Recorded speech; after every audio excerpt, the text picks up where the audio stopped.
எல்லாம் பேசக்கூடாது. கண்ணை மூடிட்டீங்களா? எத்தனை நேரம் கண்ணை திறந்து நிற்கிறீங்க? நான் திறந்துருப்பேன், ஆனா உங்க கண்ணில் நான் பார்ப்பேன். உண்மையிலே கண்ணை மூடி ஜெபம் பண்றீங்களா?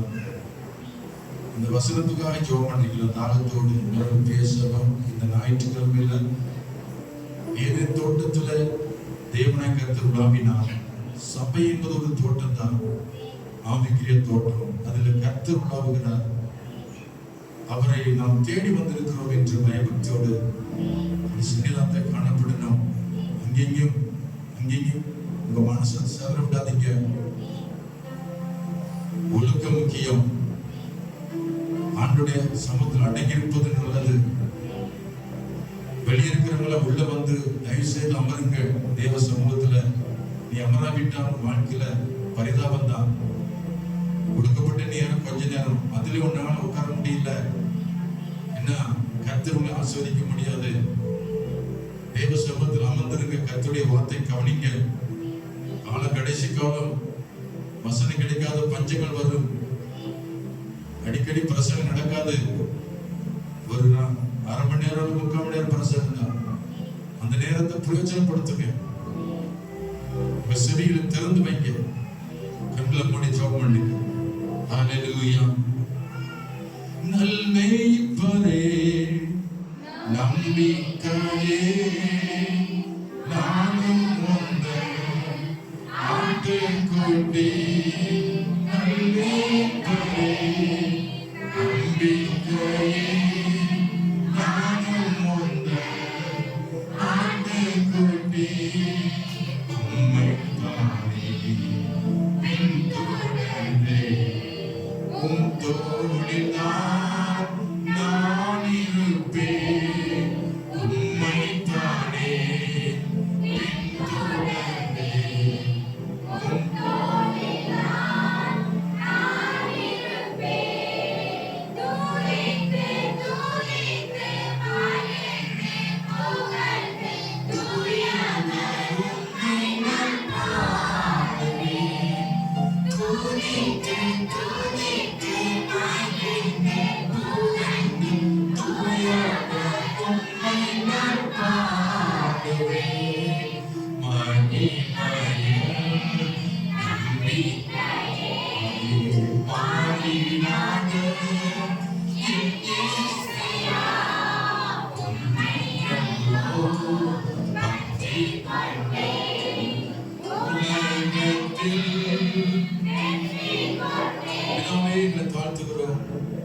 பேசுகிறது மனுஷன் அல்ல, பிதாவின் ஆவியானவர் பேசுகிறது. நாங்கள் அறிந்திருக்கிறோம். எங்களோடு பேசும். இயேசுவின் நாமத்தில் ஜெபிக்கிறோம் பிதாவே, ஆமென். நாம் எல்லாரும் உட்காருவோம். ஆண்டவருக்கு மகிமை உண்டாகட்டும். இப்ப பிள்ளைகள் ஒழுக்கமா இருக்கிறாங்க பார்க்கிறேன். ஆராதனைக்கு வந்துட்டா முழுமையா அர்ப்பணிப்புதான் உங்கள் கீழ்ப்படிதல். மனுஷனுக்கும் உலக வேலைக்கும் முக்கியத்துவம் கொடுக்கிறவங்க உண்மையான கீழ்ப்படிதல் சொல்ல முடியாது. அது ஒரு மாய்மாலம். கர்த்தருக்கு முழு இருதயம் தேவை. கொஞ்சம் இருதயத்தை வெளியில வச்சுட்டு சர்ச்சுக்குள்ள வந்தீங்கன்னா பாதி தூரம் தான் ஓடுவீங்க. ஏன்னா கொஞ்சம் இருதயம் இருக்கு ஆண்டவருக்கு, அவ்வளவுதான். முழு இருதயம்னா கடைசி வரைக்கும் அசையாம உட்கார்வதான் முழு இருதயம். அது இடையில ஒருத்தர் கூப்பிடாரு, நான் ஓடுறேன், ஒரு முக்கியமான வேலைக்கு ஓடுறேன் அப்படின்றாங்க. சரியான விசுவாசம் இல்லை. அவங்க சரி பண்ண வேண்டிய அவசியம். ஆவிக்கிற வாழ்க்கையில கர்த்தருக்கு கொடுக்க வேண்டிய நேரத்தை உலகத்திற்கும் மனுஷனுக்கும் வேலைக்கு கொடுக்கிறவங்க முழு இருதயம் கர்த்தரை சார்ந்திருக்கவில்லை. ஆண்டவர் அவர்களுக்கு கிரியைக்கு தக்கபடிதான் பலனை கொடுக்கிறார். அவங்க வீட்டுல ரட்சிப்பு வராது, பிள்ளை ரட்சிக்கப்பட மாட்டாங்க, பல காரியங்கள் பார்ப்பாங்க அவங்க கண்ணுல. நாம் சரியில்லைன்னா பிள்ளைகள் சந்ததிகளை கர்த்தர் விசாரிக்கிறார். ஆகவே நாம் ஒரு முன்மாதிரியா இருக்க வேண்டும் பிள்ளைகளுக்கு. நீங்கள் லேட்டா சர்ச்சுக்கு வந்தீங்கன்னா உங்க பிள்ளைகள் லேட்டா வரும். நீங்க வேலைகளை எதிர்த்து பண்ண உங்க பிள்ளைகள் எதிர்காலத்துல எதிர்த்து ஓடும். நீங்க என்ன செய்யல அதான் உங்க பிள்ளைகள் கவனிக்கிறது. நீங்க ஆராதனை 7 மணிக்கு கரெக்டா வரீங்களா, உங்க பிள்ளைகள் கரெக்டா 7 மணிக்கு வரும். நீ ஆராதனைக்கு 8 மணிக்கு வந்தீங்கன்னா உங்க பிள்ளைகளை 8:30 தான் வரும். உங்களை பின்பற்றுகிறது உங்க பிள்ளைகள். அவை பிள்ளைகளுக்காவது ஒழுக்கமா நேரத்துக்கு வாங்க. எனக்காக வர வேண்டாம். உங்க பிள்ளைகளை உங்களை பின்பற்றுதே. நீங்க சொல்லிக் கொடுக்குற பாடம், நீ லேட்டா உங்க ஸ்கூலுக்கு லேட்டா போனா உங்க வாத்தியார் சும்மா விடுவாங்களா? சரியான 9 மணிக்கு அனுப்புறீங்களா உங்க பிள்ளைகளை? அப்ப ஏன் சர்ச்சுக்கு மட்டும் ரொம்ப அஜாக்கிரதையா, ரொம்ப அசால்ட்டா? நீங்க ஜாலியா வருவது நல்லதல்ல. சரியான நேரத்துக்கு தூங்கணும். ஞாயிற்றுக்கிழமை ஆச்சா எப்ப பிடிக்கும்னு சரியான நேரத்துக்கு வீட்டை விட்டு வெளியேறணும். 7 மணிக்கு உள்ள வந்து சேரணும். அப்படி செய்வதான் கர்த்தருக்கு உத்தமமான ஆராதனை. அல்லேலூயா சொல்லுமா? ஆகவே திருந்தாத விசுவாசிகள் திருந்த பழகுங்கள், சரிப்படுத்த பழகுங்கள். அதுதான் ஒரு ஆவிக்குரிய பிள்ளைக்கு அழகு. கர்த்தருக்கு ஸ்தோத்திரம். ஆண்டவருடைய வார்த்தையை நாம் தியானிப்போம். மத்தேயு 6 அதிகாரம் 6 வசனம் சொல்லுகிறது. ஏற்கனவே வாசித்த அந்த வார்த்தையை மீண்டும் நாம் வாசிக்கிறோம். நீயோ ஜெபம் பண்ணும்போது உன் அறை வீட்டுக்குள் பிரவேசித்து உன் கதவை பூட்டி அந்தரங்கத்தில் இருக்கிற உன் பிதாவை நோக்கி ஜெபம் பண்ணு. அப்பொழுது அந்தரங்கத்தில் பார்க்கிற பிதா வெளியரங்கமாய் உனக்கு பலன் அளிப்பார். இந்த வார்த்தை இந்த மாதம் முழுவதும் ஆரம்பத்திலிருந்து இதுவரைக்கும் இந்த வார்த்தை மூலமாய் கர்த்தர் நம்மோடு பேசிக் கொண்டு வருகிறார். அந்தரங்கத்தில் பார்க்கிற உன் பிதாவை நோக்கி ஜெபம் பண்ணு. அப்பொழுது அந்தரங்கத்தில் பார்க்கிற உன் பிதா வெளியரங்கமாய் பலன் அளிப்பார். கர்த்தருக்கு ஸ்தோத்திரம் உண்டாவதாக. நாம் ஜெபத்தின் வல்லமை குறித்து நாம் கடந்த வாரங்களிலே நாம் தியானித்தோம். ஜெபத்தின் வல்லமை குறித்து தியானித்து வந்தோம். இன்னைக்கு ஜெபத்தின் வல்லமை தொடர்ந்து தியானிக்க போகிறோம். ஜெபத்தினுடைய வல்லமை. நாம் ஜெபத்தை அலட்சியம் பண்ணக்கூடாது. ஜெபத்துக்கு நாம் முக்கியத்துவம் கொடுக்க வேண்டும். ஜெபம் எப்படிப்பட்டது, ஜெபம் எப்படிப்பட்ட ஆசீர்வாதத்தை கொண்டு வரும் என்று நாம் தியானித்துக் கொண்டிருக்கிறோம். இந்த நாளில் கர்த்தருக்கு ஸ்தோத்திரம். நம்முடைய வாழ்க்கையை ஆண்டவர் ஜெப வாழ்க்கையாக மாற்ற விரும்புகிறார். நீங்கள் ஒவ்வொருவரும் ஜெப வீரனாய் மாறணும். ஜெபத்தின் வல்லமை நீங்க உணரணும். ஜெபம் என்றால் என்னென்று அறிந்து ஜெபத்திற்கு தான் முக்கியத்துவம் கொடுக்கணும். அப்படிப்படி பிள்ளை தான் ஆண்டவருக்கு தேவை. அல்லேலூயா சொல்லுமா? அல்லேலூயா, அல்லேலூயா. தென்கொரியா தேசத்திலே சீகோல் பட்டணத்திலே டாக்டர் பால்யங்கி சோ அவர்கள் நடத்தின ஊழியத்திலே, சபையிலே அவர்கள் ஊழியம் செய்து கொண்டிருந்த காலங்களிலே ஒரு நாள் ஒரு முறை அவர்கள் வெளியிடங்களுக்கு கூட்டங்களை நடத்த வெளியே போய்விட்டார். கூட்டங்களை நடத்தி கொண்டிருக்கும் பொழுது அவருக்கு இருந்த மகள் மறைத்து விட்டாள் என்று செய்தி வருகிறது. இறந்து விட்டார். எனவே பால்யங்கேசு அவர்கள் கூட்டத்தை முடிக்காம இடையில வரல. அது 3 நாள் கூட்டமோ எத்தனை நாள் கூட்டமானாலும் சரி, அதை முடித்து விட்டு தான் அவர் கடந்து போவார். அவர் கூட்டத்தை முடித்து விட்டு தன் வீட்டுக்கு வந்த போது அவருடைய ஒரே மகள் இறந்து கிடந்ததை எல்லாரும் பார்த்து அழுது கொண்டிருக்கிறார்கள். இவரும் தன் வீட்டுக்கு போகும்போது கூட்டம் இருக்கிறதையும் தன் மகள் இறந்து கிடக்கிறதையும் பார்க்காதபடி அவர் நேராக அவர் சொந்த ஜெப அறைக்கு நேராய் போயினார். ஜெப அறைக்கு போய் கதவை பூட்டினார். அவர் முழங்காலிட்டு வல்லமையா ஜெபிக்க ஆரம்பித்தார். அல்லேலூயா சொல்லுமா? இறந்த தன் மகளை கூட பார்க்காம வந்த கூட்டங்கள் இளவு விசாரிக்க துக்கத்தோடு அலையோடு இருக்கிறாங்க, அதையும் விசாரிக்காம அவர் நேரா ஜெபஅறைக்குள்ள போய் கதவை பூட்டினார். கண்கள் மூடி முழங்கால் போட்டு உரிமையோடு ஜெபித்தார். ஆண்டவரே, உமக்காக நான் ஊழியம் செய்தேன், உம்முடைய கூட்டத்தை நடந்து போனேன். இப்ப என் மகள் மறித்து விட்டாள் என்று சொல்கிறார்கள். நான் மறித்தவளை நான் பார்க்க விரும்பவில்லை. என் மகள் உயிரோடு இருப்பதை நான் பார்க்க விரும்புகிறேன். எனவே என் மகளை நீ உயிர்ப்பிக்காவிட்டால் நான் அந்த ஜெபஅறை விட்டு வெளியேற மாட்டேன் என்று ஒரே பிடிவாதமாய் அவர் இடைவிடாமல் ஜெபித்துக் கொண்டே இருந்தார். அல்லேலூயா சொல்லுவோமா? ஜெபத்தை நிறுத்தவே இல்லை. ஆண்டவர், என் மகளுடைய உயிர் வரவு வரைக்கும் விட மாட்டேன் என்று விடாப்பிடியாய் தொடர்ந்து ஜெபித்தார். ஜெபித்த அந்த பால்யங்கி அவர்களுடைய கதவு தட்டப்படும் சத்தம் கேட்டது. பாஸ்டர் சவுண்ட் கொடுக்கிறாங்க, ஆனால் ஜெபத்தை நிறுத்தல. பாஸ்டர் தயவுசெய்து கதவை திறங்கன்றாங்க. அதுக்கப்புறம் அவர் கதவை திறந்த என்ன விசேஷம், உங்கள் மகள் உட்கார்ந்து இருக்கிறாள், நீங்க வந்து பாருங்கள் என்று சொல்லி. அல்லேலூயா சொல்லுமா. கரங்களை கொட்டி கர்த்தருக்கு மகிமை செலுத்துங்கள். அவருடைய வல்லமையான ஜெபம் செத்து கொடுத்த மகளை உயிரோடு உட்கார வைத்தது. அந்த மகள் தன் தகப்பனை பார்த்து பேசினாள், அப்பா என்னை ஏன் உயிரோட கொண்டு வந்தீங்க?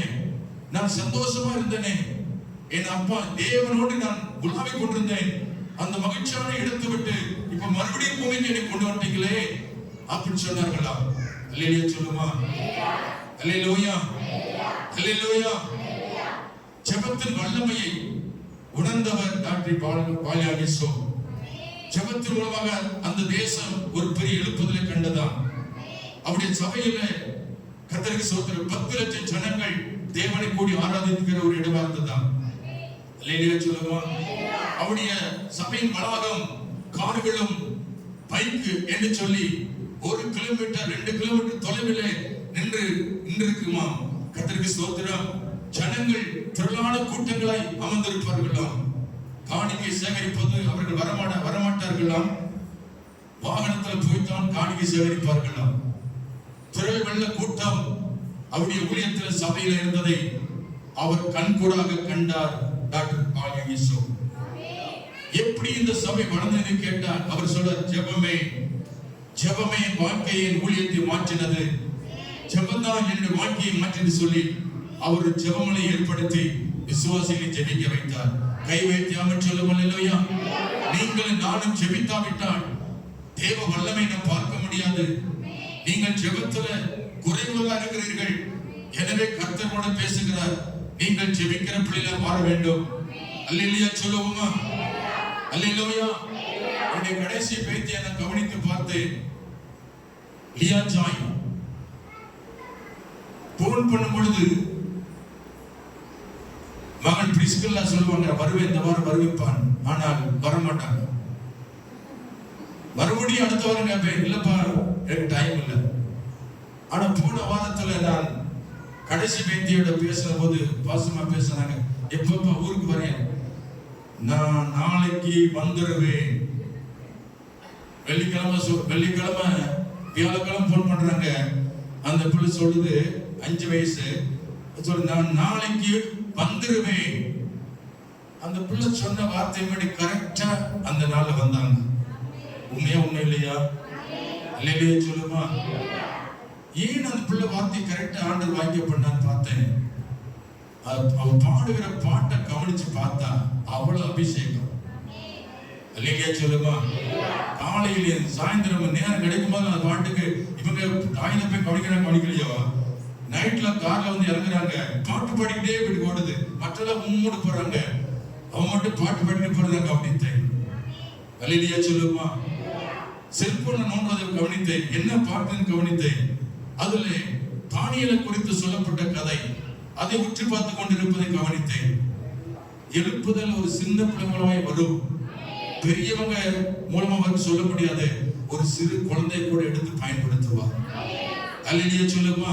பரிசுத்த ஆவியானவர் குழந்தைக்குள்ள நுழைந்து கொண்டு குழந்தை இடைவிடாமல் பாடுவதையும் அது கர்த்தருடைய வார்த்தையை செல்புள்ள கவனிப்பதையும் உற்று பார்த்தேன்.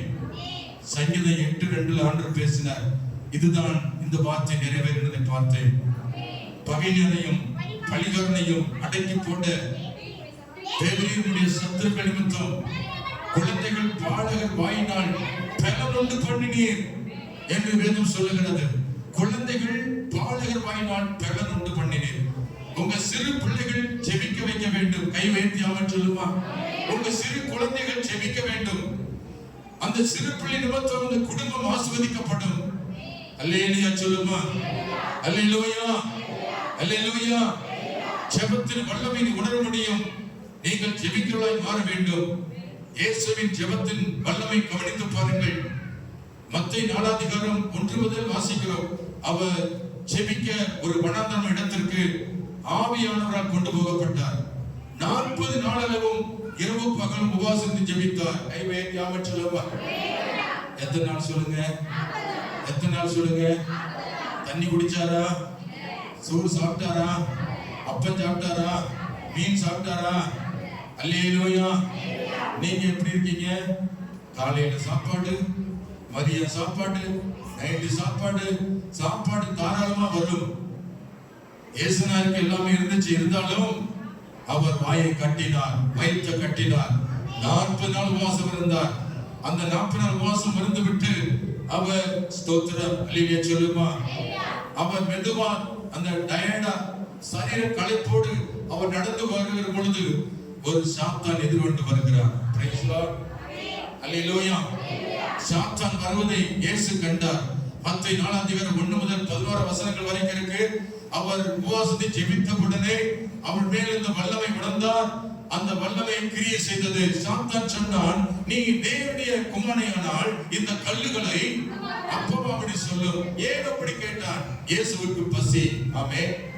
இப்ப ஆராதனைக்கு வந்திருக்கவங்க வயிறு கொஞ்சம் பசியோட உட்கார்ந்து இருந்தால் சாத்தான் அதவே பயன்படுத்துவான். இப்ப போய் டிபன் பண்ணிட்டு வந்துரு சீக்கிரம். சில பேர் இடையில சுகர் பேஷண்ட், சுகர் நோய் உள்ளவங்க என்ன செய்யறாங்க? இடையில ஆராதனை கிடக்குது, செய்தி கிடக்குது, வயிற்றுல போயிட்டு வருவோம். இந்த பொல்லாத வயிறு நம்ப போயிருவாங்க. Price Lord. பிழைக்கணும், செத்து போகல. அதனால ஆமென். சாப்பிடலன்னு நினைச்சிருவாங்க, செத்து போவாங்க. ஆராதனை கிடக்குன்னு இடையில ஒரு குட்டு மோதிட்டு வருவாங்க. அதெல்லாம் மனுஷனுடைய எண்ணம். ஆனா கர்த்தருடைய எண்ணம் என்ன? சொல்லுகிறார் சாத்தானை பார்த்து, சாத்தானே எனக்கு பசி இருக்கிற பார்த்து நீ என் பலவீனத்தை உணர்ந்து என்னை சோதிக்க வருகிறாயா? அவர் சொல்றாரு, மனுஷன் அப்பத்தினால் மாத்திரமல்ல தேவனுடைய வாயில புறப்படுகிற ஒவ்வொரு வார்த்தையினாலும் பிழைப்பான். அல்லேலூயா சொல்லுமா. அல்லேலூயா. அல்லேலூயா. கர்த்தருக்கு ஸ்தோத்திரம். நீங்க நல்ல கறி, முட்டை, மீன் எல்லாம் சாப்பிட்டு நீங்க பாருங்க, நீங்க கொழுத்திருப்பி நினைக்கிறீங்க. இல்ல, சாதாரண உணவை சாப்பிட்டா கூட நீங்க கொழுத்து போய் தான் இருப்பீங்க. அல்லேலூயா சொல்லுமா. அல்லேலூயா. சாதாரண தண்ணி கிட்ட சாப்பிட்டா கூட நீங்க கொழுத்து தான் இருப்பீங்க. ஏனென்றால் ஆசீர்வதிக்கிறவர் கர்த்தர், உணவல்ல. கர்த்தருடைய வார்த்தை உங்களை ஆரோக்கியமாய் மாற்றும், உங்களை கொழுத்த கன்றாய் மாற்றும். அதனாலே மனுஷன் பிழைப்பான் என்று இயேசு சொன்னார். இந்த சோதனையில இயேசு வெற்றி கொண்டார். அல்லேலூயா சொல்லுமா. அப்ப உபவாசத்தை ஜெபிக்காவிட்டால் நிச்சயமாக தோற்று போவார்கள். ஆனால் இயேசுவை ஜெயித்தார். முதல் சோதனை ஜெயித்தார். அப்படி இரண்டாவது ஒரு சுற்று வருது, இரண்டாவது சோதனை வருது. இரண்டாவது சோதனை என்ன? இயேசு என்ன செய்தான்? பிசாசு. அப்பொழுது பிசாசு அவர் பரிசுத்த நகரத்தில் கொண்டு போய் தேவாலயத்தின் உப்பரியின் மேல் நிறுத்தி, நீ தேவனுடைய குமாரனானால் தாளத்தையும், ஏனெனில் அவர் தம்முடைய தூதர்களுக்கு கட்டளையிடுவார், உன் பாதம் கல்லிடாதபடி அவர்கள் உன்னை தங்கள் கையில் ஏந்தி கொண்டு போவார் என்று எழுதியிருக்கிறதே என்று சொன்னார். பிசாசுக்கு வசனம் தெரியும். அல்லேலூயா. பிசாசு வசனம் தெரியுமா தெரியாதா? அவனுக்கு எல்லாமே தெரியும். அல்லேலூயா. அவன் தான் வசனத்தை சொல்லி சோதிக்கிறான். நீங்க உங்களையும் பிசாசு சோதிக்க வரும்போது வசனத்தை சொல்லுமா. சினிமா பார்க்கக்கூடாது இருக்கா பாரு அப்படின்னு சொல்லுமா. Price Lord. எங்க பைபிள் இருக்கு? சினிமான்ற வார்த்தை இல்ல பைபிள்ல. அப்ப சினிமா நீ பார்க்கலாம். சிகரெட்ன்ற வார்த்தை பைபிள் இல்ல. அப்ப சிகரெட் குடிக்கலாம். கஞ்சான்ற வார்த்தை பைபிள் இல்ல. ஆனா கஞ்சா குடிக்கலாம். அப்படித்தான் பிசாசு சொல்லுவான். ஆதாம் ஏவாளை வஞ்சித்தது அந்த சாத்தான். தேவன் சொன்னதுண்டோ இந்த கனியை நீ புசிக்கூடாது, தேவன் சொன்னதுண்டோ? நீ அந்த கனியை புசித்தால் நீயும் தேவனை போல மாறுவாய் என்று கர்த்தர் விளக்கின நன்மை தீமையற்ற கனியை புசிக்க வைத்தான் சாத்தான். அவை பாவிகளாய் மாறினார்கள். இன்னைக்கு கர்த்தர் ஸ்தோத்திரம் வார்த்தை கொண்டு சாத்தானை ஜெயித்தார். அவன் வார்த்தை கொண்டு பேசினாலும் நீங்கள் பைபிளை படிச்சிருந்தால், வேதத்தை நீங்கள் படிச்சிருந்தால், நீ வேத வசனத்தை தியானம் பண்ணியிருந்தால் சாத்தானை வீழ்த்தி நிற்பாய், அவனோட பேசுவாய். அல்லேலூயா சொல்லுமா. ஆண்டவர் சொல்றார், அவனை பார்த்து என்ன சொன்னார்? வாசிங்க அடுத்த வார்த்தை. அதற்கு இயேசு, உன் தேவனாகிய கர்த்தரை பரீட்சை பாராதிருப்பாயாக என்று எழுதியிருக்கிறது. சாத்தானே, நீ எழுதியிருக்கிறத சொல்றேன், நானும் சொல்லுகிறேன். உன் தேவனாகிய கர்த்தரை என்ன செய்யாதிருப்பாயாக, பரீட்சை பாராதிருப்பாய் என்று எழுதியிருக்கிறதே. இந்த வார்த்தைக்கு என்ன பதில் சொல்லுகிறாய்? அல்லேலூயா. வேதாகமம் பைபிள் இருவரும் கருப்புள்ள பட்டயம். இந்த பக்கம் விட்டும் அந்த பக்கம் விட்டும். அல்லேலூயா சொல்லுமா. அல்லேலூயா. ஆகவே நீங்கள் பைபிளை நன்றாய் படித்து நல்ல வேத அறிவுள்ள பிள்ளையார் மாறணும். நீங்கள் வேதத்தில் தேர வேண்டும். எஸ்ரா வேத பரனா இருந்தான், அவன் வேதத்தில் தேர்ந்தவனா இருந்தான். நீங்கள் வேதத்தை கற்றுக்கொள்ளாவிட்டால் பிசாசு உங்களை ஈஸியாக அவன் உன்னை மேற்கொண்டு விடுவான். அவன் வேத வசனத்தை வைத்து இயேசு ஜெயித்தார். ஜெபிக்கிறவனுக்கு வேத வசனம் வரும். அல்லேலூயா சொல்லுமா. இயேசு 40 நாள் ஜெபித்ததனால வசனம் வெளிப்பட்டது. அந்த வார்த்தை கொண்டு சாத்தானை ஜெயித்தார். இரண்டாவது சோதனை ஜெயித்தார். அல்லேலூயா சொல்லுமா. ஜெபத்தின் வல்லமை என்ன? சோதனை ஜெயிப்பார்கள். மூன்றாவது சோதனையை இயேசு சந்திக்கிறார். அடுத்த வார்த்தை சொல்லுகிறது, பிசாசு அவரை சும்மா விடல. மறுபடியும் பிசாசு இயேசுவை மிக உயர்ந்த மலை மேல் நிறுத்தி உலகத்தின் சகல ராஜ்யத்தையும் அவைகளின் மகிமையும் அவருக்கு காண்பித்து, நீ சாஸ்தாரமாய் விழுந்து என்னை பணிந்து கொண்டான், இவைகளெல்லாம் உனக்கு தருவேன் என்று சொன்னார். என்ன சொல்லுகிறார்? ஆண்டவர் படைச்ச உலகம், தேவனுடைய ராஜ்யம் இந்த உலகம். ஆனா அதையே பிசாசு திருடி கொண்டு, இதையெல்லாம் எனக்கு கொடுக்கப்பட்டிருக்கு, என்னை வணங்கினா இதை கொடுப்பேன். உலக மக்களை இப்படித்தான் பிசாசு ஏமாற்றி வஞ்சித்து வச்சிருக்கிறான். பணத்தை சம்பாதி, நான் உனக்கு தர்றேன், வேலையை செய், நல்ல வேலை செய், நல்ல சம்பாதி, பணத்தை சேர்த்து வை, சொத்தை சேர்த்து வை என்று சொல்லி சாத்தான் இன்னைக்கு உலக மக்கள் சொல்லிக் கொடுத்து தன் வசப்படுத்தி வைத்திருக்கிறார். ரட்சிக்கப்பட்டவர்கள் அநேகர் பணாசையில் விழுந்து, பொருளாசையில் விழுந்து இன்னைக்கு வஞ்சிக்கப்பட்டு இருக்கிறார்கள். நீங்கள் நானும் அவருடைய வார்த்தையை கவனிச்சு பார்க்கணும். இயேசு என்ன சொன்னார் அந்த பிசாசுக்கு? அப்பொழுது இயேசு, அப்பொழுது சாத்தானே, தேவனுடைய கர்த்தரை பணிந்து கொண்டு அவர் ஒருவருக்கு ஆராதனை செய்வார் என்று எழுதியிருக்கிறது. எனக்கு பண ஆசை தேவையில்லை, எனக்கு சொத்து ஆசை தேவையில்லை, எனக்கு இந்த உலகம் தேவையில்லை. பிதா எனக்கு இருக்கிறார், அவரே எனக்கு போதுமானவர், அவரைத்தான் பணிந்து கொள்வேன், உன்னை நான் பணிந்து கொள்வதில்லை. அப்பொழுது சாத்தான் என்று எழுதியிருக்கிறார். அப்பொழுது பிசாசானவன் அவரை விட்டு விலகி போனான். உடனே தேவதூதர்கள் வந்து அவருக்கு பணிவிடை செய்தார்கள். ஜெபிக்கிறவனுக்கு தேவ வல்லமை வெளிப்படுகிறது. தூதனை அனுப்புகிறார். அல்லேலூயா சொல்லுமா. ஜெபிக்கிறவனுக்கு என்ன அனுப்புவார்? தேவ தூதனை அனுப்பி உங்களுக்கு பணிவிடை செய்ய வைப்பார். ஜெபிக்கிற அந்த வல்லமை நீங்கள் காண்பீர்கள். இயேசு ஜெபத்தின் வல்லமை கண்டார். நீங்களும் ஜெபத்தின் வல்லமை காண வேண்டும் என்றால் நீங்கள் ஜெபிக்க வேண்டும். ஹalleluya, ஹalleluya, ஹalleluya, ஹalleluya. பிசாசு தந்திரம் என்ன தெரியுமா? உங்களை ஜெயிப்பதற்கு பிசாசு தந்திரம் பண்ணியிருக்கிறான். என்ன தந்திரம் தெரியுமா? ஸ்தோத்திரம். பிசாசு தந்திரம் உங்களை தாக்க போகிறான். முன்னாடி தாக்குறான், பின்னாடி தாக்குறான், ரைட் சைடு, லெஃப்ட் சைடு, எல்லா பக்கம் 4 திசையில் உங்களை தாக்குவதற்கு அவன் பிளான் பண்ணியிருக்கிறான். அல்லேலூயா. இந்த வருஷத்தில் இந்த சபையோட பிசாசு பயங்கரமா மதிக்கொண்டிருக்கிறான். சபை மக்களை திருடி கொண்டிருக்கிறான்.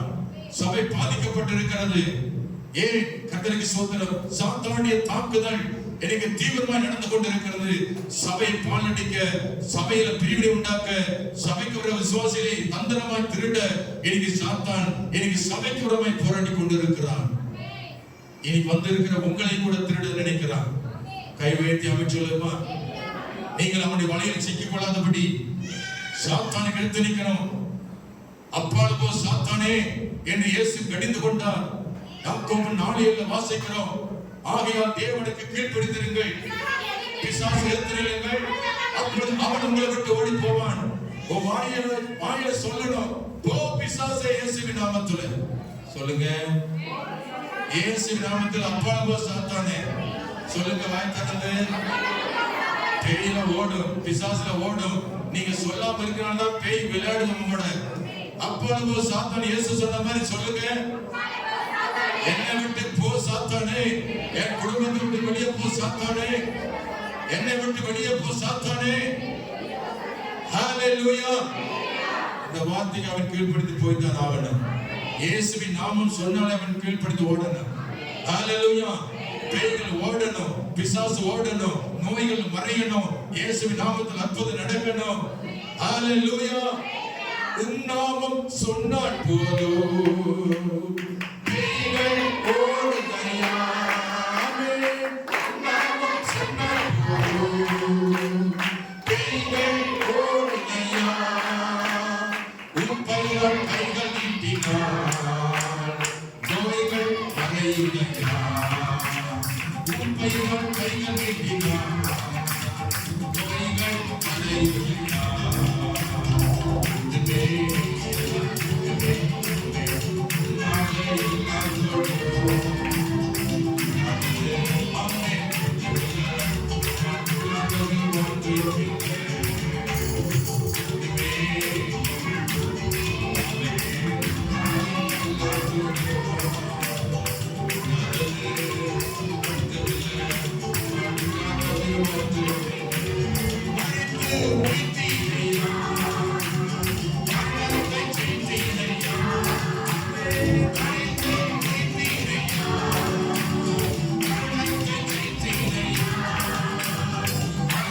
தந்திரம் என்ன தெரியுமா?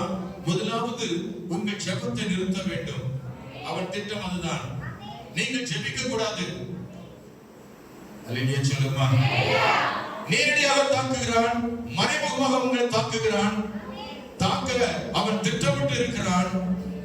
ஆகவே அவன் தாக்கும் போது முதல்ல அவன் எதை தாக்குகிறான்? உன் ஆவிக்குரிய வாழ்க்கையில் இருக்கிற அந்த ஜெபத்தை செய்ய விடாதபடி தடுக்கிறான். நீங்க அநேகர் ஜெபிக்க வேண்டியவர்கள் எல்லாம் இன்னைக்கு ஜெபிக்க முடியல. நிறைய பேர் உபவாச ஜெபம், அந்த ஜெபம், பல விதமான ஜெபங்களை எடுத்தவங்க இன்னைக்கு அந்த ஜெபம் எல்லாம் கொஞ்சம் கொஞ்சமா குறைஞ்சு இன்னைக்கு அவங்க வாழ்க்கை, ஆவிக்கிற வாழ்க்கை மப்பும் மந்தாரமாய் போய் கொண்டிருக்கிறது. அனலும் இல்லாமல் குளிரும் இல்லாமல் இன்னைக்கு பேக்ல போயிட்டாங்க.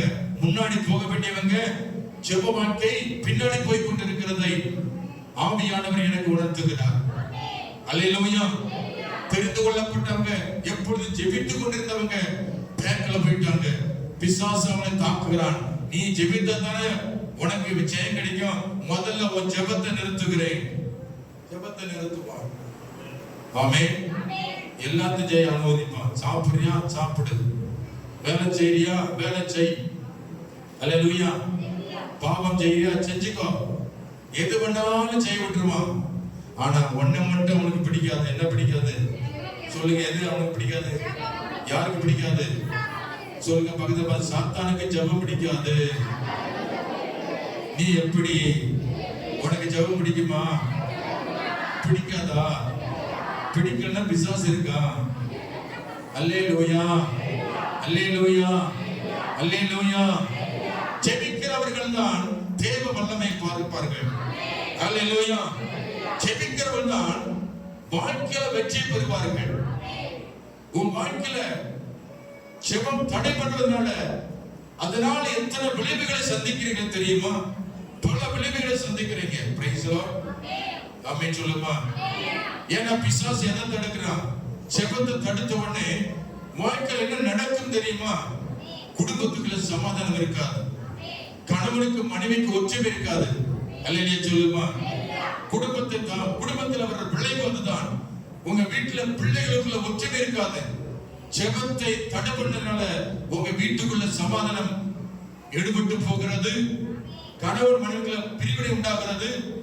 பிள்ளைகளுக்குள்ள பிரிவினை உண்டாகிறது. பெற்றோருக்கும் பிள்ளைகளுக்கும் பகை உண்டாகிறது. பெற்றோர்கள் பிள்ளைகளை அடக்க முடியவில்லை. பிள்ளைகள் தாய்தகப்பனுக்கு கீழ்ப்படிவதில்லை. இது போன்ற செயல்பாடை நீங்கள் உணர்ந்திருக்கிறீர்கள். அல்லேலூயா சொல்லுமா. இதெல்லாம் எதனால் வந்தது? நீங்கள் ஜெபிக்காதனால் தான் உங்க குடும்பத்தில் சமாதானம் எடுபட்டு போயிற்று. நீங்க ஜெபிக்காதனால் தான் உங்க பிள்ளைகளுக்கு ஒற்றுமை இல்லாமல் போய்விட்டது. நீங்கள் ஜெபிக்காதனால் தான் உங்கள் வாழ்க்கையில கணவன் உனக்கு கீழ்ப்படியவில்லை. நீங்க ஜெபிக்காதனால் தான் உன் மனைவி உனக்கு கீழ்ப்படியவில்லை. அல்லேலூயா சொல்லுமா. நீங்க ஜெபிக்காதனால் உங்க பொருளாதார வீழ்ச்சி அடைந்திருக்கிறது. நீ ஜெபிக்காதனால பொருளாதார நஷ்டமடைந்திருக்கிறீர்கள். எவ்வளவு காலத்தை பார்க்கணும்னா உயர்ந்திருக்க வேண்டிய நீங்கள், பல கோடிக்கு அதிபதியா இருக்க வேண்டிய நீங்கள், இன்னைக்கு சாத்தான் உங்கள் வருமானத்தை திருடி உங்களை தரித்திரத்திலையும் கடனுக்குள்ளையும் மூழ்கடித்திருக்கிறான் என்பதை நீ ஒருபோதும் மறந்து விடாதே. இந்த கடன்பட்டவர்கள் ஏன் கடன்பட்டார்கள் என்றால் அவர்கள் வாழ்க்கையில ஜெப குறைவுதான். கடன்பட்டதுக்கு முன்பதாக உபவாசம் இருந்தார்கள். கடன்பட்டதுக்கு முன்பதாக ஆலயத்துக்கு ஒழுங்கை போவார்கள்.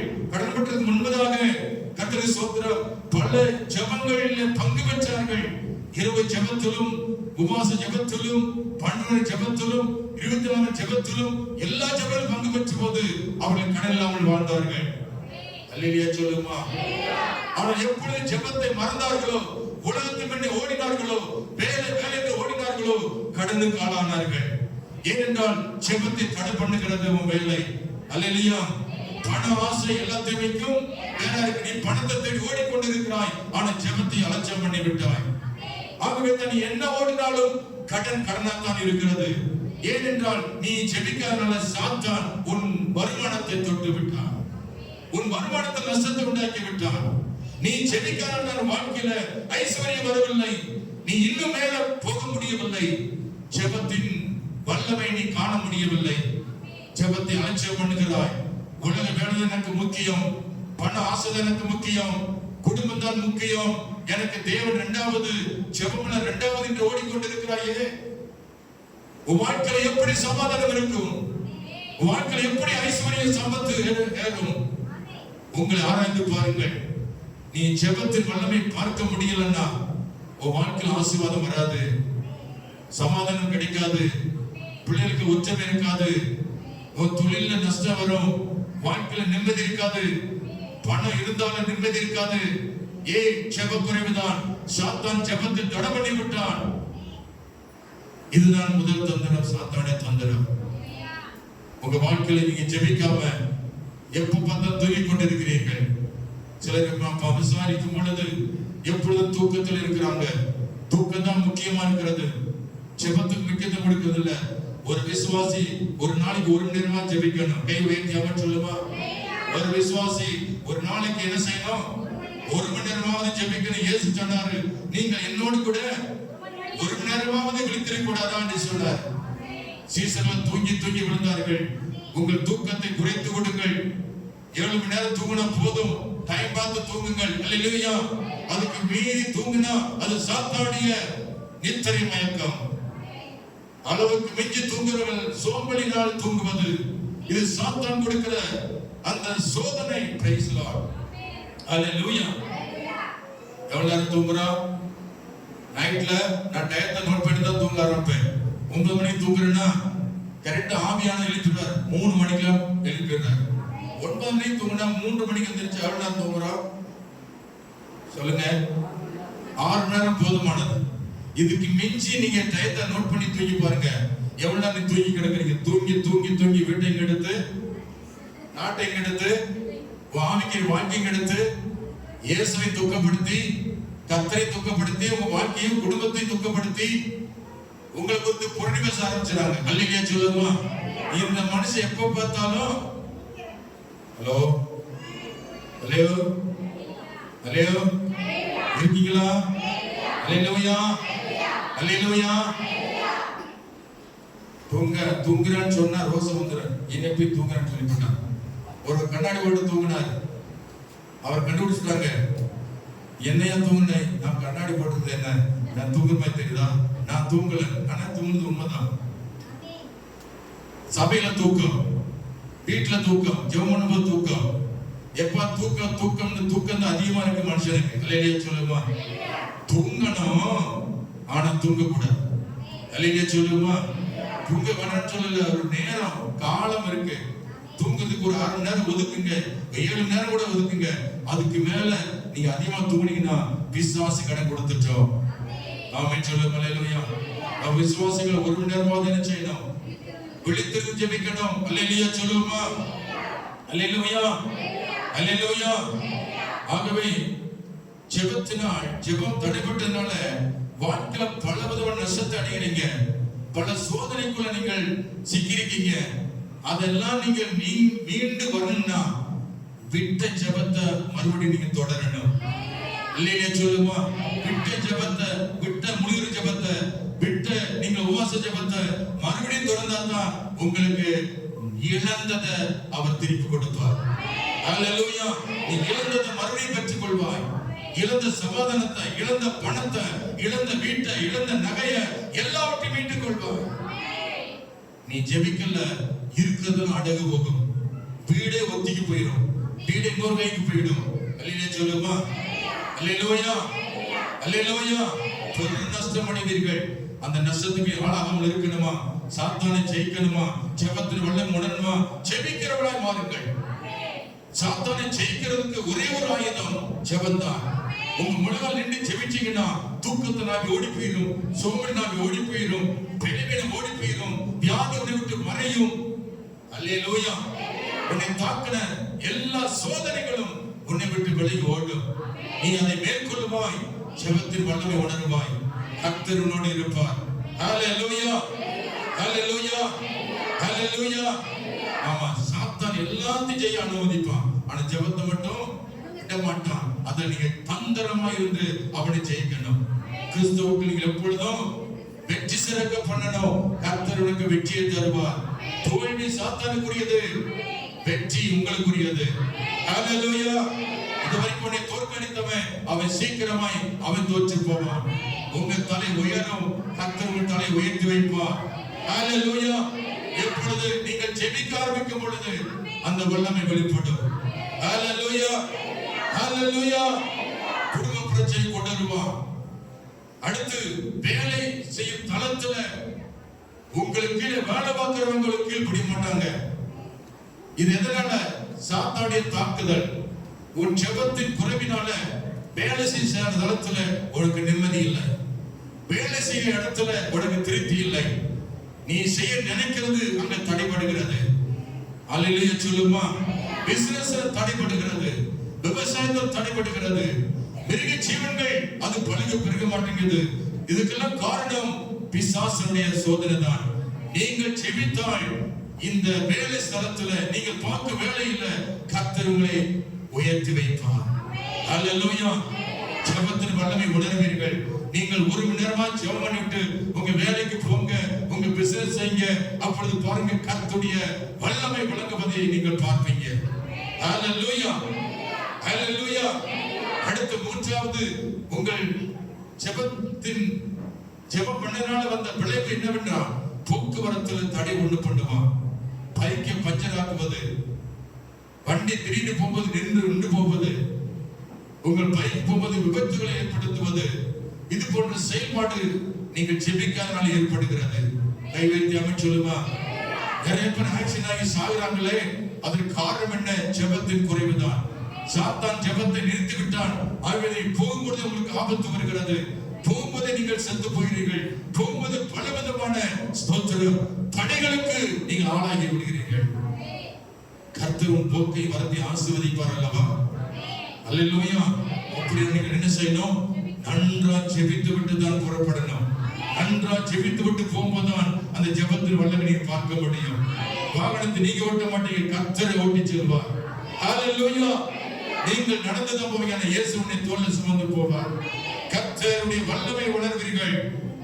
மூன்றாவது எங்க தாக்குறான்? நான்காவது உங்க சரீரத்தை தாக்குகிறான். நீ ஜெபம் பண்ணாம இருக்கும்போது தேவையில்லாத நோய்கள் வருகிறதை நாம் உணர்கிறோம். வாதி உன் கூடாரத்தை அணுகாச்சுனார். நிறைய பேருக்கு என்ன வாதம் நிறைய இருக்கு. அல்சர் இருக்குது, ஒரு பக்கம் சுகர் நோய், ஒரு பக்கம் ஆஸ்மா, ஒரு பக்கம் கிட்னில கல்லு, அப்புறம் பித்தப்பை கல்லு. இதெல்லாம் ஏன் வருகிறது? இதெல்லாம் ஏன் வருகிறது? ஸ்தோத்திரம். குடல்ல சரியில்லை, மூளை சரியில்லை, தலைவலி, இடுப்பு வலி, உட்கார்ந்து எந்திரிக்க முடியல, கால் வலி, மொழி வலி, முட்டி வலி, தலைவலி, எல்லா வலியும் வருது. காரணமே நீ ஜெபிக்காததா? ஹலோ, உயிரோட தான் இருக்கீங்களா? அல்லேலூயா சொல்லுமா. நீங்க ஜெபம் பண்ணாதான் அத்தனை நோய்கள் உங்க உடம்புக்கு வருவதை ஆண்டவர் வெளிப்படுத்துகிறார். நீ ஜெபித்தால் இப்போது இருக்கிற நோய் உன்னை விட்டு விலகும். சும்மா மாத்திரம் தோத்திரம் ஆமிட்டு போறதுக்கு அல்ல. ஒரு மணி நேரம் நினைச்சு தொடர்ந்து ஜெபிக்கணும். ஒரு நாளைக்கு ஒரு நேரமாவது ஜெபித்தால் அந்த வல்லமை உணர்வீங்க. உங்க உடம்புல ஆரோக்கியம் இருப்பதை உணர்வீங்க. அல்லேலூயா சொல்லுமா. உடம்புல இருக்கிற அந்த நோய், காய்ச்சல், தலைவலி, ஜலதோஷம், சளி, எந்த நோயா இருந்தாலும் சரி, நீங்கள் ஜெபம் பண்ணுங்க, அந்த வல்லமை உணர்வீங்க. கேன்சர் நோய் குணமாகும். இந்த சபைக்கு வந்த HIV நோயால் பாதிக்கப்பட்டவர் சுகமடைந்து இருக்கிறார். அல்லேலூயா. டாக்டர் கைவிட்டாங்க, 3 மாசம் தான் உயிரோடு இருப்பேன் அப்படி சொல்லி அவரை வீட்டுக்கு கொண்டு போன்னு சொன்ன அந்த கேஸ் சர்ச்சை வந்திருக்கு. அது சுகமடைஞ்சு 15 வருஷமா உயிரோடு இருக்கு. அல்லேலூயா சொல்லுமா. அல்லேலூயா, அல்லேலூயா. மிலிட்டரியில ராணுவத்தில் வேலை பார்த்த ஒரு நபர் எச்சையினால் தாக்கப்பட்டு வேலையிலிருந்து ரிசைன் பண்ணிட்டு வீட்டுக்கு வந்தவர் சபைக்கு வந்தார். அவர் தலைவர் கை வைத்து ஜெபித்தோ எச்சையினால் பாதிக்கப்பட்டவர் டெஸ்ட் பண்ணும்போது HIV ரிசல்ட் அது ஒன்றுமே இல்லை என்று வந்தது. கை வைத்து அவன் சொல்லும் அல்லேலூயா. கரங்களை கொட்டி கர்த்தரை நன்றி செலுத்துங்கள். இயேசுவால் எல்லாம் கூடும். ஒரு சரீரத்தில் எந்த நோய் இருந்தாலும் சரி, அந்த நோயை குணமாக்க இயேசு வல்லமை உள்ளவர். ஹalleluya. காய்ச்சல் உங்களை விட்டு விலகி ஓடும். தலைவலி உங்களை விட்டு விலகி ஓடும். கட்டி கரையும். ஹalleluya. கிட்னி செயல்படும். ஹalleluya. நுரையீரல் செயல்படும். ஹalleluya. சுகர் நோய் இருக்காது. உப்பு வியாதி இருக்காது. ஆமென். பிரஷர் இருக்காது. ஆமென் சொல்லுமா. ஹalleluya சொல்லுமா. விசுவாசிக்கிறீங்களா? நேரம் ஆகிவிட்டது. எனக்கு இன்னும் பிரசங்கம் வந்து ஓடல. இது வரைக்கும் நடந்தது முன்னர்தான். இன்னும் உள்ள போல. அடுத்த வாரம் சந்திப்போம். கை வைத்து ஆமென் சொல்லுமா. ஹalleluya. ஹalleluya. இப்போ ஜெபிக்காவிட்ட என்ன வரும் நீங்க பார்த்து சொல்லுங்க. நானும் சொன்னேன் சொல்லுங்க. நீங்க ஜெபிக்காவிட்ட என்னென்ன வரும் சொல்லுங்க. பக்கத்துல பார்த்து அந்த சோதனை என்னென்ன எப்படி தாக்கும், பிசாசு எப்படி தாக்கும். ஒண்ணு, குடும்பத்தை தாக்குவான். நீ ஜெபிக்காவிட்டால் குடும்பத்தை தாக்குவான். ஒண்ணு, பிசாசு என்னை பார்த்து சொல்றான், ஏய் என்னை பத்தி நீ ரகசியம் சொல்லிட்டு இருக்க, உன்னை இரு கவனிக்கன்னு சொல்ற ஒரு பக்கம். நீ சொல்லிட்டு போட சாத்தானே, நான் இயேசுவை பத்தி சொல்லிட்டு தான் இருப்பேன். அல்லேலூயா சொல்லுமா. அல்லேலூயா. அவன் ரகசியத்தை ஆண்டவர் சொல்றாரு, உன் குடும்பத்தை தாக்குவான். குடும்ப சமாதானம் இல்லையா நீங்க உணருங்க. இது சாத்தான் தாக்குறான். ஏன் தாக்குறான்? நான் ஜெபிக்காதனால என் குடும்பம் பாதிக்கப்பட்டிருக்கிறது. ஒன்று. இரண்டாவது, எதை தாக்குவான்? மறந்துச்சா? உன் வேலை ஸ்தலத்துல தாக்கத்தை உண்டாக்குவான். நீ செய்யற வேலையில திருப்தி இருக்காது, சமாதானம் இருக்காது. வேலை ஸ்தலத்துல உங்களுக்கு ஆசீர்வாதம் இருக்காது. ஏன் இந்த வேலைக்கு வந்தோம், இந்த வேலை செய்யறதுக்கான சும்மா இருக்கலாம் என்ற நிலைமைக்கு பிசாசு கொண்டு வந்து விடுவோம். வேலை ஸ்தலத்துல தாக்கம். மூன்றாவது, எங்க தாக்குவான்? நீ போகும்போது வரும்பொழுது உங்களை குறி வச்சுக்கிட்டே இருப்பான். அல்லேலூயா சொல்லுமா. ஜெபம் பண்ணாம நீ வெளியே போய் பாருங்க, நிச்சயமா உன்னை குறி வச்சு தாக்குவான். ஆமென் சொல்லுமா. அல்லேலூயா. அல்லேலூயா. உன் போக்குவரத்துல பயங்கரமான சோதனையை பார்ப்பீங்க. அடுத்து எதை தாக்குவான்? நான்காவது எதை தாக்குவான்? உன் சரீரத்தை தாக்குவான். உன் உடம்புல ஏன் நோய் வருது? உடம்புல ஏன் பலவிதமான கொள்ளைகள் வருது? அதுக்கு காரணம் நீ அதிகமா ஜெபிக்கவில்லை. பலவிதமான ஜெபத்தை ஏற்படுத்தி இருக்கிறார் சபையில. அல்லேலூயா சொல்லுமா. உபவாச ஜெபத்துக்கு வான்னு சொன்னா வருவதில்லை. கர்த்தருக்கு ஸ்தோத்திரம். ஆவே உட்கார்ந்து எந்திரிக்க முடியல. ஆமென் சொல்லுமா. நீ உபவாச ஜெபத்துக்கு வந்து பாருங்க, உட்கார்ந்து எந்திரிப்பீங்க. உபவாச ஜெபத்துக்கு வரல, மொழிவாதம் வந்து உட்கார்ந்தா என்ன செய்ய முடியாது. உன்னை தூக்கி கூட 2 பேர் வரணும். அல்லேலூயா சொல்லுமா. இருக்கீங்களா? கையை பிடிச்சிட்டு குடுற கையை பிடிச்ச மாதிரி தான் ஒரு தூக்கி விடணும். காரணம் நீ ஜெபிக்காதனாலதான் இந்த நிலைமைக்கு ஆளாகிட்டு இருக்கீங்க. ஜெபிக்காதனால இடுப்பு வலி வருது. அல்லேலூயா சொல்லுமா. உட்கார்ந்தா என்ன செய்ய முடியல. குடிச்சு பாருங்க. குடிச்சா என்ன செய்யுது? இடுப்பு பிடிக்குது. பிரைஸ் எல்லாம் சொல்லுமா. இடுப்பையும் பிடிக்குது. நீங்க ஜெபிக்கிறதுனாலதான். அந்த வல்லமை இருந்தா அந்த இடுப்பு வலி நினைஞ்சிருக்கணும், போயிருக்கணும். அல்லேலூயா சொல்லுமா. அல்லேலூயா. அல்லேலூயா. நீ சாப்பிடுற உணவு நல்லாவே இல்லை. என்ன காரணம்? கரிஞ்சோறு தான் போட்டாங்க. ஆனா ஒண்ணுமே கரிஞ்சோறு போய் தெரியல. எதனால? ஸ்தோத்திரம். நீ ஜெபிக்கனால கரிஞ்சோரோட நல்லாவே இருக்கா. அல்லேலூயா சொல்லுமா. அல்லேலூயா. அல்லேலூயா. கர்த்தருக்கு ஸ்தோத்திரம். ஐந்தாவது காரியம் எதுல தாக்கத்தை உண்டாக்குறான்? பொருளாதாரத்துல. நீ ஜெபிக்காவிட்டால் இன்னைக்கு நீ செல்வனா, நீ பணக்காரனா இருந்தாலும் அந்த பணத்தை சாத்தான் திருடி வியாதிக்கும் வட்டிக்கும் கந்து வட்டிக்கும் பணத்தை திருடி அந்நியனுக்கு கொடுத்து விடுகிறான் பிசாசு. உன் பணம் எல்லாம் சம்பாதிக்கிறது எங்க போகுது? அந்நியனுக்கு போகுது. நீ சம்பாதித்து நீ சாப்பிட வேண்டிய அந்த பணம் இன்னொருத்தருக்கு போகுது. அதுக்கு காரணம் உன் ஜெப குறைபாடு தான். நீ ஜெபத்தை தடை பண்ணனால, பிசாசு தடை பண்ணனால உன் பொருளாதாரத்தை நஷ்டம் அடைகிறீங்க. ஆமென் சொல்லுங்க. அல்லேலூயா. 5 காரியங்களை பிசாசு தாக்குகிறான். இதை நீங்கள் நன்றாய் உணர்ந்து உங்கள் ஜெபத்தை நீங்கள் ஏறெடுங்கள். நீங்கள் ஜெபிக்கிறவராய் மாறுங்கள். ஜெபிக்காத பிள்ளைகளுக்கு வர்ற விளைவுகள் அது பயங்கரமா இருக்கிறது. ஆகவே உங்க வாழ்க்கையில நீ ஆசீர்வாதமா இருக்கணும், சுகமா இருக்கணும், செழிப்பா இருக்கணும். ஆமென் சொல்லுங்க அல்லேலூயா. குடும்பம் சமாதானமா இருக்கணும் அப்படி நினைக்கிறது உண்மையானால் நீங்க எல்லா ஜெபங்களிலும் பங்கு பெறுங்கள். எந்த ஜெபத்தை விடாதீங்க. கர்த்தர் உங்களை ஆசீர்வதிப்பார். அந்த ஜெபத்தின் வலை உணரச் செய்வார். ஹalleluya, ஹalleluya, ஹalleluya. ஜெபத்தின் வல்லமை எதை கொண்டு வரும்? நீ ஜெபித்தால் பிசாசு ஓடுவான், நீ ஜெபித்தால் சத்துரு ஓடுவான். கர்த்தருக்கு ஸ்தோத்திரம். ஆமென் சொல்லுமா? ஹalleluya. யாத்திராகமம் 17 அதிகாரத்துல 8 முதல் 13 வரைக்கும் வாசிக்கிறோம். கர்த்தருக்கு வேதத்துல வாசிக்கிற மோசே ஜெபம். மோசே மலை உச்சியிலே ஜெபம் பண்ணினான். ஜெபம் பண்ணும்போது அமலேக்கியரோடு யுத்தம் நடக்குது. கீழே மோசே மலையில ஜெபம் பண்றான், கை உயர்த்தி ஜெபம் பண்றான், மணிக்கணக்கா கை உயர்த்தி ஜெபம் பண்றான். கையெல்லாம் வலிக்குது. ஆனாலும் 2 குலத்துல 2 பேர் கையை தாங்கி பிடிக்கிறார்கள். ஜெபம் பண்ணும் பொழுது அமலேக்கியர் ஓடுகிறார்கள். ஜெபத்தை விட்டு விட்டால் இஸ்ரவேல் ஜனங்கள் ஓடுகிறார்கள். உங்க வீட்டுல யார் ஜெபிக்கிறாங்களோ அவங்க தான் தலைவன். நீங்க எதிரியை ஜெயிக்கணும்னா ஒண்ணு நீ ஜெபிக்கணும், இல்லன்னா உனக்காக இன்னொருத்தர் ஜெபிக்கணும். இங்க யோசுவா யுத்தம் பண்ணிக்கிட்டு இருக்கிறான், மோசே ஜெபிக்கிறான். ஹalleluya. மோசே ஜெபிக்க ஜெபிக்க ஜெபிக்க இங்க அமலேக்கியர் எதிரிகளை யோசுவா மேற்கொள்ளுகிறார். இன்னைக்கு நீங்கள் நானும் ஜெபித்தால் உன் எதிரிகளை துரத்துவீர்கள். உன் எல்லையில் எதிரி இருக்க மாட்டான். உன் வீட்டுக்குள்ள எந்த எதிரி வர முடியாது. இயேசு உன்னோடு கூட இருப்பார். ஹalleluya, ஹalleluya. இரண்டாவது காரியம் தானியேலை பாருங்க. 6ஆம் அதிகாரம் 16-22 வரைக்கும் தானியேலுக்கு எதிரி இருந்தாங்க. தானியேலை குற்றப்படுத்தி தானியேலை சிங்கக்கவியில் போட்டாங்க. சிங்கங்கள் அவர் என்ன செய்யல? தானியேலை சேதப்படுத்த முடியவில்லை.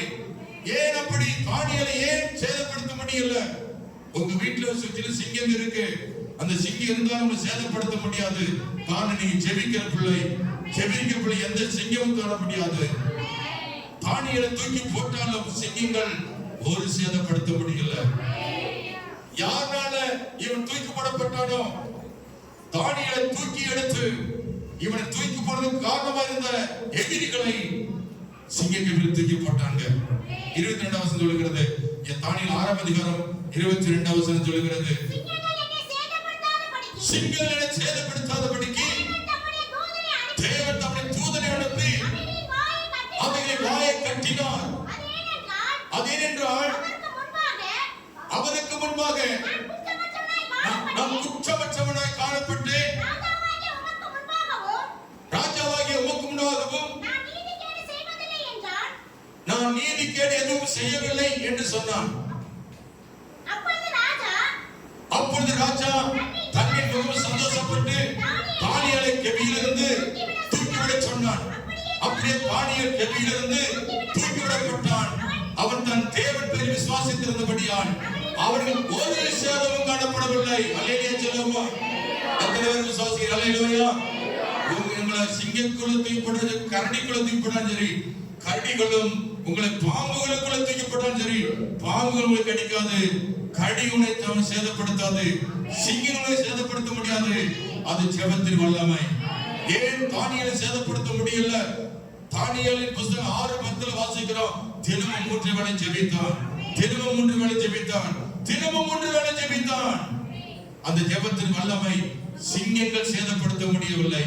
ஹalleluya, ஹalleluya, ஹalleluya. கர்த்தருக்கு ஸ்தோத்திரம் உண்டாவதாக. உங்களையும் ஒரு சேதப்படுத்தாது. அதே சிங்கக்கவிக்குள்ள யாரும் தூக்கி போட்டாங்க. 24 வசனம் சொல்லுகிறது. நல்லா நோட் பண்ணுங்க, நல்லா நோட் பண்ணுங்க. உங்கள் மேல யாரு குற்றம் சுமத்தினாலும் தான் வெட்டின குழியிலே தானே விழுவான். உங்கள் புறமா எழுப்புற எதிரிகளை ஆண்டவர் துரத்தி அடிப்பார். அவருக்கு சேதம் வரும். இங்கே சிங்கக்கவிக்குள்ளே தானியேலை போட்ட அதே கவிக்குள்ளே தானியேல் குற்றப்படுத்தின எதிரிகளை தூக்கி போட்டார்கள். எதிரிகளை தூக்கி போட்டது சிங்கங்கள் என்ன பண்ணுச்சு? அவர்களையோ குமாரனையோ அவருடைய மனைவிகளையும் சிங்கங்கள் கவியில போட்டார்கள். இங்க பாருங்க, சிங்க கவியில போட்ட போது சிங்கம் இருக்க அந்த தரைக்குள்ள போறதுக்கு முன்னாடியே இப்ப சிங்கம் எப்படி இருந்திருக்கும் சொல்லுங்க, செய்ய காமிங்க. சிங்கம் எப்படி இருந்திருக்கும்? ஏன்னா அவங்க தரைக்குள்ள உள்ளதுக்கு முன்னாடி சிங்கம் என்ன பண்ணிருச்சு? அப்படி எந்திரிச்சு வாயில பிரைஸ் லார்ட் சொல்ல.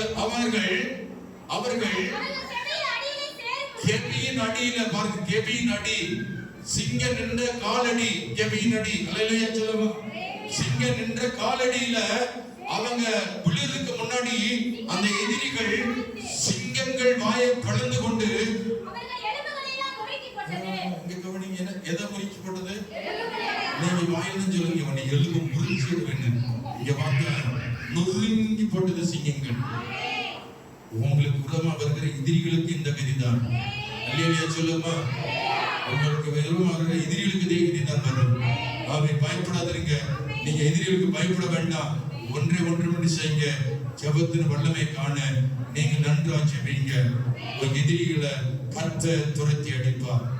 அல்லேலூயா, அல்லேலூயா. கடைசியா சொல்லி முடிக்கிறேன். மத்தேயு 26:41 சொல்லி முடிக்கிறேன். Praise Lord. மத்தேயு 26:41 நீங்கள் சோதனைக்குட்படாதபடி விழித்திருந்து ஜெபம் பண்ணுங்கள். ஆவிய உற்சாகம் உள்ளது, மாமிசம் பலவீனம் உள்ளதுதான். மாமிசம் பலவீனமா இருந்தாலும் உன் ஆவி உற்சாகமா இருக்கணும். எப்பொழுது ஜெபத்துல நீங்கள் உறுதியாய் தரித்திருங்க. கர்த்தருடைய வல்லமை உணர்வீங்க. எல்லாம் போட்டு ஆண்டவரே ஜெபத்தின் வல்லமை காண எனக்கு உதவி செய்யுங்க. நான் ஜெபிக்கிறதை விட்டு விட்டேன், அதனால எனக்கு வந்த சோதனை, சாத்தான் என்னை தாக்கி விட்டான், பலவற்றை நஷ்டமடைந்திருக்கிறேன், நான் குடும்பத்தில் சமாதானம் இல்லாதபடி இருந்திருக்கிறேன். ஆமென், ஆமென். குடும்பத்தில் ஒற்றுமை இல்ல, ஆமென். வாழ்க்கையில் ஆசீர்வாதம் இல்ல, செழிப்பு இல்ல, கடன் பிரச்சனை வந்திருக்கிறேன், அவன் பொருளாதார நஷ்டத்தோட வந்திருக்கிறேன், எனக்கு வேலை வாய்ப்பு கிடைக்கல, வேலை கிடைச்சாலும் அதுல எனக்கு நிம்மதி இல்ல, அவன் இப்படி பிரச்சனை வந்திருக்கிறீங்க. எல்லாரும் கை உயர்த்தி ஆண்டவரே இன்னைக்கு ஜெபத்தில் வல்லமை காண உதவி செய்யுங்கப்பா. எத்தனை பேர் கை உயர்த்தி ஜெபம் பண்றீங்க? எல்லாரும் எழுந்து நிற்போமா? அல்லேலூயா, ஆமென், அல்லேலூயா, அல்லேலூயா, அல்லேலூயா, ஆமென், அல்லேலூயா, ஆமென், அல்லேலூயா. எல்லாம் ஜெபம் பண்ணுமா? பிரைஸ் தி லார்ட், அல்லேலூயா. ஆண்டவருடைய வல்லமை இறங்கட்டும். எல்லா ஜெபாவியும் நிரப்பப்படுங்க. ஜெபாவி நிரப்புதவங்கள ஆமென், ஆமென், ஆமென், அல்லேலூயா. கர்த்தரோடு பேசிக் கொண்டிருக்கிறார். ஓ ஜெபத்தில் நீ பலவீனமாய் இருக்கிறாய், நீ ஜெபம் பண்ணாதபடி பலவீனமாய் இருக்கிறாய். இப்பொழுது ஜெபாவி உங்கள் இறங்கட்டும், ஜெபாவி உங்கள் இறங்கட்டும். இன்று முதல் நீ வித்தியாசமா ஜெபிக்க போகிறாய். கர்த்தரை ஜெபிக்கிற பிள்ளை மாற்ற போகிறாய். ஆமென், ஆமென், ஆமென், ஆமென், அல்லேலூயா. ஓ அல்லேலூயா, அல்லேலூயா. மகிமைப்படுத்துகிறோம், மகிமைப்படுத்துகிறோம். எல்லார் மேலும் ஜெபாவி ஊற்றி ஆண்டவரே, ஜெபாவி ஊற்றி ஜெபிக்க செய்யும். விண்ணப்பத்தின் ஆவி வந்திறங்கட்டும். ஜெபாவி ஊற்றி ஜெபிக்க செய்யும். விண்ணப்பத்தின் ஆவி வந்திறங்கட்டும். ஜெபாவி ஊற்றுவே, விண்ணப்பத்தின் ஆவி ஊற்றிடுவே. ஜெபாவி ஊற்றுவே, விண்ணப்பத்தின் ஆவி ஊற்றிடுவே. ஜெபாவி ஊற்றி விண்ணப்பத்தின் ஆவி வந்திறங்கட்டும். ஜெபாவி ஊற்றி விண்ணப்பத்தின் ஆவி வந்திறங்கட்டும். இரவுகள் எல்லாம் ஜெபநேரமாய் மாறட்டுமே, நான் ஜெபிக்கட்டுமே. இரவுகள் எல்லாம் ஜெபநேரமாய் மாறட்டுமே, நான் ஜெபிக்கட்டுமே. ஜெபமாவி ஊற்றுவே, விண்ணப்பத்தின் ஆவி ஊற்றுவே. ஜெபமாவி ஊற்றுவே, விண்ணப்பத்தின் ஆவி ஊற்றிடுவே. ஜெபமாவி ஊற்றி ஜெபிக்க செய்யும். விண்ணப்பத்தின் ஆவி வந்திறங்கட்டும். ஜெபமாவி ஊற்றி எல்லாரும் கரங்களை கொண்டு ஆமென், அல்லேலூயா, ஆமென். என் நடுவில் வானில் போல வைராக்கியமாய் நான் ஜெபிக்கின்றேன். எதிர்ப்பின் நடுவில் வானில் போல வைராக்கியமாய் நான் ஜெபிக்கின்றேன். ஜெபமாவி ஊற்றுவே, விண்ணப்பத்தின் ஆவி ஊற்றிடுவே. ஜெபமாவி ஊற்றுவே, விண்ணப்பத்தின் ஆவி ஊற்றிடுவே.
எல்லாரும் ஜெபமாய் ஊற்றி இருக்கிறார். நீங்கள் ஜெபிக்கிறவரை மாறுவீர்கள். இதுவரைக்கும் ஜெபித்த ஜெபத்தை போல அல்ல, ஆவியானவரை நிரப்பும் பொழுது வித்தியாசமா ஜெபிப்பீர்கள். பல மணி நேரமா ஜெபிக்க போகிறீர்கள். கர்த்தரோடு பேசினது மாத்திரமல்ல, ஜெபாவியா நிரப்பிக் கொண்டிருக்கிறார். விண்ணப்பத்தினாவின் மேல் வந்திருக்கிறது. தேசத்திற்காக ஜெபிக்க போகிறீர்கள். சபைகளுக்காக ஜெபிக்க போகிறீர்கள். அனைத்து ஆத்துமாக்களுக்காக ஜெபிக்க போகிறீர்கள். குடும்பத்துக்காக ஜெபிக்க போகிறீர்கள். குடிகளுக்காக ஜெபிக்க போகிறீர்கள். பிசாசை கட்டி ஜெபிக்க போகிறீர்கள். பாவங்களை கட்டி ஜெபிக்க போகிறீர்கள். ஜெபாவை உன்னை ஊற்றப்படு. ஜெபாவை உங்களை ஊற்றப்படு. ஆமென். ஒப்புக்கொடுங்கள். ஆமென். ஆமென். நான் ஜெபிக்கிறவர்களே மாறணும். ஆண்டவரே ஜெபிக்கிறவர்களே மாறணும். ஆண்டவரே ஜெபிக்காத பாவத்தை மன்னியும். ஜெபத்துக்கு நான் குறை வைத்து விட்டேன். நான் பல மணி நேரம் ஜெபிக்க வேண்டிய நான் ஜெபிக்காமல் நான் உலகத்தின் பின்னே எதையோ நான் செய்து கொண்டிருக்கிறேன். என்னை மன்னித்து மீண்டும் ஜெப வாழ்க்கை கட்டி எழுப்பும். ஜெப வாழ்க்கை கட்டி எழுப்பும் ஆண்டவரே. ஜெபத்தின் வல்லமை காண எனக்கு உதவி செய்வீராக. ஜெபத்தின் வல்லமை காண கிருபை செய்வீராக. ஆண்டவரே எங்களை தாழ்த்தி ஒப்புக்கொடுக்கிறோம். இந்த சபை ஜெபிக்கிற சபையை மாறணும். ஜெபிக்கிற பிள்ளைகளை மாறணும். சபையில் இருக்கிற சிறுவர்கள் எல்லாம் ஜெபிக்கணும். சபையில் இருக்கிற வாலிபர்கள் எல்லாம் ஜெபிக்கணும். சபையில் இருக்கிற முதியோர்கள் எல்லாம் ஜெபிக்கணும். ஆண்கள் எல்லாம் ஜெபிக்கணும். பெண்கள் எல்லாம் ஜெபிக்கணும். குழந்தைகள் எல்லாம் ஜெபிக்கணும். ஜெபமாவியை எல்லாரும் ஊற்றுவீராக. இயேசுவின் நாமத்தில் அர்ப்பணிக்கிறோம். பிசாசு பிள்ளைகளை தொடாதபடி, எந்த நஷ்டம் அடையாதபடி, பிள்ளைகளை சாத்தான் தொடாதபடி, அன்று சத்துரு உங்கள் பிள்ளைகளை தொடாதபடி கர்த்தர் வேலை அடைப்பீராக.